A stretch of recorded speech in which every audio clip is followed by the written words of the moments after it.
আসসালামু আলাইকুম। আজ ইংরেজিদের স্কুল থেকে আমি এখন বই আনতে যাচ্ছি। ওদের স্কুল থেকে বই কিনে নিতে হয়।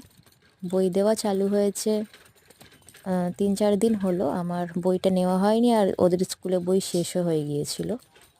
তাই আজকে স্যার ফোন করে ডাকলেন, বললেন নতুন বই এসছে, বইটা নিয়ে যেতে। এই বই আনতেই এসছি। কথা বলতে বলতে চলে এসেছি স্কুলে। এই যে এটা হচ্ছে আমাদের ইংরেজিদের স্কুল। এবারে আমি ভিতরে যাব, গিয়ে বইটা নেব, নিয়ে বাড়ি আসবো। ইংরেজিয়াকে বাড়িতে রেখে এসেছি, ও খেলছে বাড়িতে। আসলে ওর শরীরটা একটু খারাপ, ওই জন্য আজকে ওকে স্কুলে পাঠাতে পারিনি। দাঁড়ান, এবার স্কুলের ভিতরে যাই। এই দেখুন, বই নেওয়া হয়ে গেছে। এবারে বাড়ি ফিরবো। বাড়ি ফিরবো, ফিরে ইংরেজিয়াকে বলবো দেখি অঙ্গনওয়াড়ি স্কুলে যেতে চাই কিনা। আর দেখেন, আমি বুক কভার আর নেম প্লেটও কিনে নিয়েছি।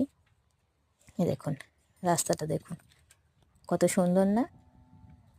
আসলে রাস্তাটা আমাদের বাড়ি থেকে একটু দূরে, কিন্তু হাইওয়েটা এখান থেকে খুব শর্টকাটে পাওয়া যায়। ইংরেজিয়াকে যখন নিয়ে আসি তখন আমি এই রাস্তা দিয়ে আসি না, কারণ এই রাস্তাটা খুবই খারাপ। আসলে দুদিকে জলাজমি হওয়ার কারণে রাস্তাটা খারাপ হয়েছে, মানে শুকাতে দেরি হয়েছে, তো সেই জন্য রাস্তাটা এত ভাঙাচোরা দেখছেন। আর সেইগুলোকে কি বলে আমি ঠিক জানি না, হোগলা বন বা এরম কিছুই হয়তো বলে। যাই হোক, বাড়ি যাই। আপনারা দেখুন আশপাশটা কত সুন্দর, পুরো সবুজে ঘেরা। দেখছেন, এই জায়গাটার নাম হাওয়াখানা। হয়তো এখানে বেশি হাওয়া চলে বলে জায়গাটার নাম হাওয়াখানা রাখা হয়েছে।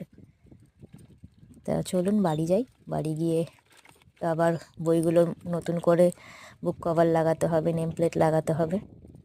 আপনাদের সাথে আবার পরে দেখা হচ্ছে। পাশে থাকবেন, সুস্থ থাকবেন আপনারা। আসসালামু আলাইকুম।